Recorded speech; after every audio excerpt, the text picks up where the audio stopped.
की बरसात होती रहती है। हम जैसे आप जैसे चकोर पक्षी की भांति इसकी तरफ लालायित होकर के मुंह खोले हुए और रामचरितमानस की तरफ देखते रहते हैं कि कहां से इसकी अमृत की एक बूंद अगर हमारे मुख से होकर के अगर हृदय तक पहुंच जाए तो हमारा जीवन सफल हो जाए। गुरुदेव लिखते हैं कि ये कलियुग चल रहा है और ये राम की जो कथा है वो त्रेता युग की है। एक बार त्रेता युग मानी, त्रेता युग की ये कथा आज कहते हैं कि कलयुग में जब शंकर जी ने अरे देखी लीक हटी और वेद शास्त्र को समझन की जब नर सामर्थ्य घटी। हमारे जीवन का आधार वेद है, लेकिन क्या हम लोग वेद पढ़ने में सक्षम हैं? क्या हम वास्तव में वेदों को समझ सकते हैं? वेद शास्त्र को समझन की जब नर सामर्थ्य घटी, तब लेकर अवतार शंभु तुलसी के रूप में आए। वेदों का कर मंथन तत्व में राम नाम को लाए। भगवान शंकर ने स्वयं तुलसीदास जी के रूप में अवतार लेकर के और हमारे वेदों का मंथन किया। मंथन कहते जैसे दही को मथा जाता है और उसमें से छाछ अलग कर दी जाती है और उसमें से घृत को मक्खन को निकाल लिया जाता है, ऐसे ही भगवान शिव ने तुलसी बन करके और वेदों का मंथन करके इसमें से जो निकला है वो एक तत्व निकला है जिस मक्खन का नाम है राम। राम नाम ही कलयुग में हमारे लिए आसान तरीका है कि हम भगवान का नाम लेकर के इस संसार सागर से पार हो जाए। मनुष्य जन्म लेने का यही एक आधार है कि हम अपने कल्याण का मार्ग खोजें, हम मोक्ष को प्राप्त कर सकें। तो क्या कहते हैं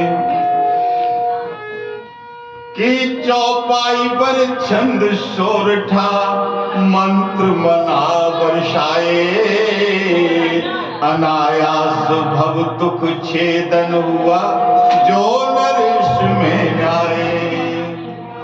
और कहते हैं कि कोई तो भगवान सगुण की आराधना करता है, कोई भगवान निर्गुण की आराधना करता है, लेकिन तुलसीदास जी ने ऐसा इस रामचरितमानस से दृश्य उत्पन्न किया है क्या कि अगुण सगुण का बड़ा अनोखा, अगुण सगुण का बड़ा अनोखा वर्णन सामंजस का। आओ प्रेमियों पान करेंगे महामंत्र के रस का। कि रामचरितमानस सजनों एक भावों का सागर है, नीति प्रीति भक्ति प्रेम ज्ञान गुण नीति प्रीति का जलधर है। साथियों, ये केवल कथा नहीं है, यह भगवान राम के चरित्रों का गुणगान है और ये भाव प्रधान है। अगर आपकी भावना ये है कि पत्थर में भगवान होता है तो भगवान स्वयं उस पत्थर में से प्रकट होकर के और भक्त के सामने खड़ा हो जाता है। प्रहलाद जी ने जैसे हमारे भगवान नरसिंह को पत्थर में से निकाल दिया, इसी तरह से इस रामचरितमानस से अगर हमारे भाव शुद्ध हैं, हम भाव से इसको पढ़ते हैं, भाव से ग्रहण करते हैं, तो ये भक्ति प्रेम ज्ञान गुण नीति प्रीति इन सब की बरसात हमारे ऊपर कर देता है और हमारा जीवन समृद्ध हो जाता है, प्रसन्न में। बताइए। हाँ, और कहते हैं कि जो जिस भाव से देखे इसको, जो जिस भाव से देखे इसको, वही भाव बेहतर है। चार घाट की कथा संजोई, सचमुच मानस सर है। इस रामचरितमानस में 4 घाट से, 4 स्थान से कथा को कहा जा रहा है। एक घाट पर भगवान भोलेनाथ अपनी प्रिया सती को कथा सुना रहे हैं। दूसरे घाट पर काकभूषुंडी जी और गरुड़ जी की कथा चल रही है। एक घाट पर याज्ञवल्क्य जी और अगस्त्य जी की कथा चल रही है। और चौथे घाट पर तुलसीदास जी कथा कह रहे हैं और सुनने वाले भी तुलसीदास जी की। देखिए विचित्र बात है, भगवान शिव ने ही ये कथा की रचना की है।